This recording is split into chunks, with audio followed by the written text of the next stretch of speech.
저에게는 20년지기 친구가 있었습니다.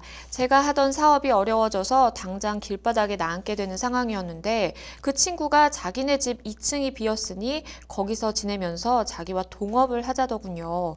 제가 인테리어 관련된 사업을 하고 있었는데 큰 거래처가 파산하게 되면서 저도 같이 망한 경우였습니다. 그래서 가지고 있는 기자재를 들고 친구네 집으로 갔습니다. 친구는 정말 고맙게도 2년 정도 무상으로 집에서 지내게 해준다고 했습니다. 동업도 하려고 했는데 친구가 말한 구조가 너무 이상해서 하지 않게 됐습니다. 9대1로 수입을 나누겠다는 것과 함께 제 기자재를 모두 회사에 귀속시킨다는 내용이었거든요. 사실상 동업이라기보다는 친구 밑으로 들어가서 일을 하게 되는 것 같았습니다. 그래서 동업은 물거품이 됐고 친구와도 불편해졌습니다. 어영부영 1년이 넘는 기간 동안 동업을 하느니 마느니 했는데 동업이 엎어지자 친구가 갑자기 그동안 지낸 집 월세를 내놓으라고 하더라고요. 구두로 계약된 상황이라 어떻게 해야 할지 막막하기만 합니다. 저 좀 도와주세요. 라는 사연이 접수가 됐습니다. 친구가 들어오라고 뭔가 호의를 베푸는 것 같아서 친구를 믿고 들어가서 지내다가 이 동업을 하지 않게 되니까 갑자기 지난간 월세를 달라라고 한 경우인데 정말 좀 상담자 입장에서는 좀 황당하실 것 같아요. 이 변호사님께서는 좀 어떻게 들으셨나요? 참 안타까운 것 같습니다. MC님 말처럼. 그래서 뭐 세상에 공짜는 없다라는 말이 좀 생각나는 그런 내용이네요. 사연이에요. 네. 일단은 참 상담자분께서 지금 이 돈을 정말 내가 줘야 될까? 이거 계약서를 작성한 것도 아니고 친구랑 그냥 구두로 이야기를 한 것뿐인데 좀 막막하실 것 같다라는 생각이 들고요. 일단 상담자분의 궁금증을 하나씩 좀 풀어보도록 하겠습니다. 일단은 2년간 무상으로 내가 너의 거처를 제공을 하겠다. 우리 집 2층이 비었으니까 와서 지내라라고 친구가 이야기를 했습니다. 그런데 계약서는 없거든요. 이걸 어떻게 증명할 수가 있을까요?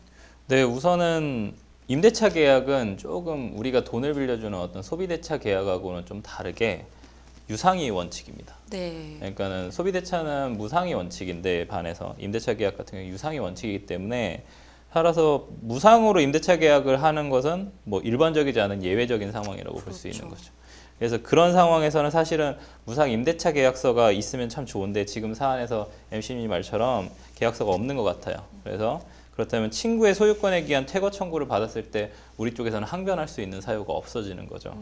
그래서 결국에는 구두 개혁이 있었다라는 거를 증명을 하려면 결국은 지금 상황에선 내가 그럼 어떻게 1년 동안 여기에 들어가 있을 수 있겠냐라고 점유권을 주장을 한다든지 그다음에 비밀번호를 내가 어떻게 알았겠느냐. 친구와 내가 실제로 계약이 없었다면 내가 1년 동안 여기를 어떻게 살았겠느냐를 거꾸로 간접적으로 항변을 해서 결국에는 그렇게 내가 불법 점유자가 아니다라는 형태의 어떤 간접적인 소명을 하는 방법밖에 없을 것 같습니다. 네, 변호사님께서 말씀해 주신 것처럼 일단 직접적인 계약서는 없기 때문에 이걸 간접적으로 좀 증명하는 방법을 상담자분께서 고민을 해보셔야 될 것 같은데요. 그렇다면 지난 1년간 지내면서 월세를 일단 내지는 않았는데 친구가 이제 와서 갚아라라고 하는 상황입니다. 이 월세 다 지급을 해야 될까요?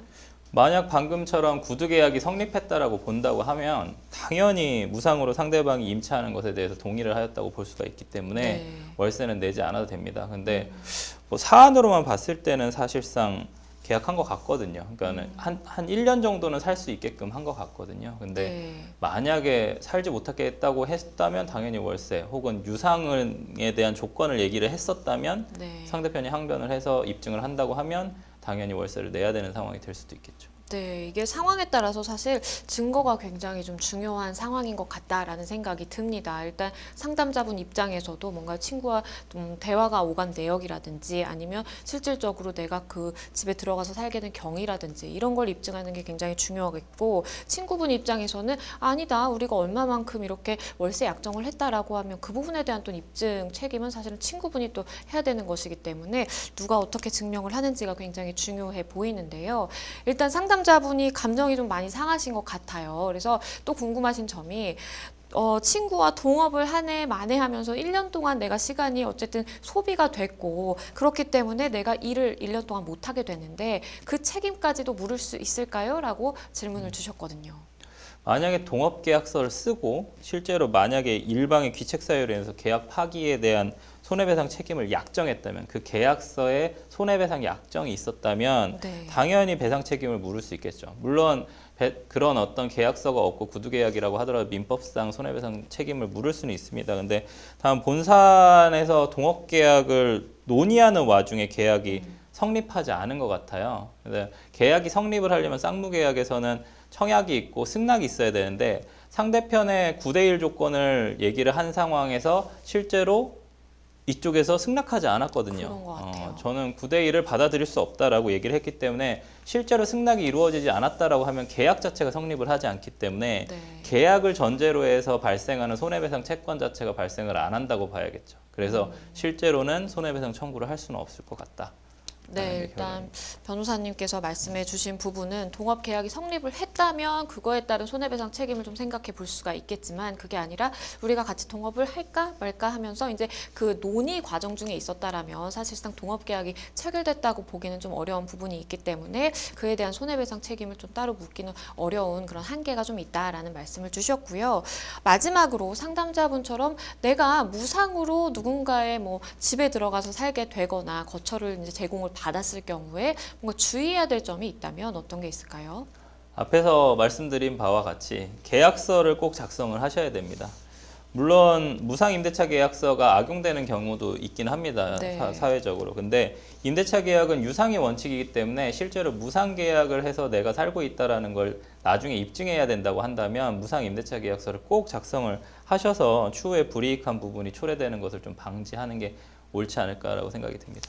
네, 맞습니다. 이 상담자분도 사실은 이제 무상으로 내가 이렇게 제공받았다라는 것을 계약서로 남겨뒀다면 조금 더 용이한 상황이었을 텐데 그 부분이 조금 아쉽기 때문에 그 부분에 대한 조언을 드렸습니다.